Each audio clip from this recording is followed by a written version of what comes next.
مصر کے فرعون نے دعویٰ کیا تھا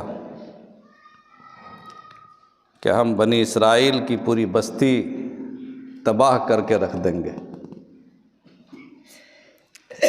اور اپنے دشمن قوم کے ایک بچے کو بھی زندہ رہنے نہیں دیں گے۔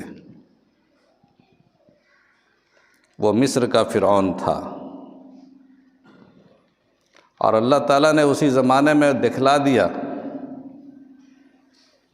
کہ جو قوم تمہاری غلام ہے، تمہارے گھروں میں ان کی عورتیں، جوان، مرد سب کام کرتے ہیں، اور تم نے یہ قسم کھائی ہوئی ہے کہ اس پوری بستی کو ختم کر دیں گے، ایک بچے کو بھی زندہ رہنے نہیں دیں گے۔ اللہ تعالیٰ اپنی قدرت ایسی ہی جگہوں پر دکھلاتے ہیں جہاں پر چیلنج ہوتا ہے۔ اللہ تعالیٰ چیلنج کو پسند نہیں کرتے۔ قیامت کے دن کے بارے میں حدیثوں میں آتا ہے کہ جب قیامت قائم ہوگی تو اللہ تعالیٰ ایک ہاتھ میں پوری زمین کو اپنے قبضے میں لے لیں گے، پکڑ لیں گے، ایک ہاتھ میں اٹھا لیں گے، اور دوسرے ہاتھ میں آسمان کو کاغذ کی طرح لپیٹ لیں گے،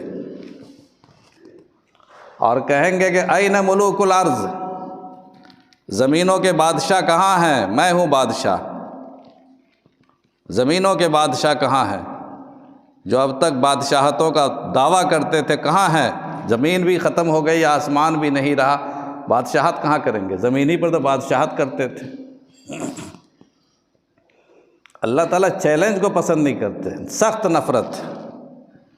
فرعون نے کہا کہ ہم ایک فرد کو زندہ نہیں چھوڑیں گے۔ اللہ نے دکھلا دیا، حضرت موسیٰ کو اسی زمانے میں پیدا کیا۔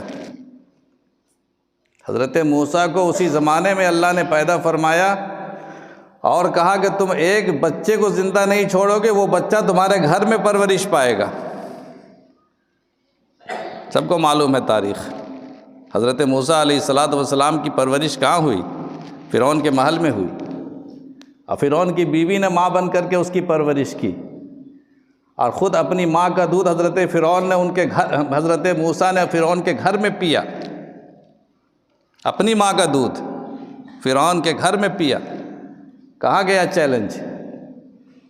اور جس بستی کو مٹانے کے چکر میں جس نسل کو ختم کرنے کے اس کے دعوے میں تھا، وہ ایک وقت آیا کہ یہی بچہ جو اس کے گھر میں پرورش پا رہا تھا، اللہ تعالیٰ نے اسی بچے کے ذریعے سے اس فرعون کا خاتمہ کیا، اور دریائے نیل میں وہ غرق ہوا، مٹ گیا، وہ فرعون مٹ گیا۔ اور کم سے کم فرعون نے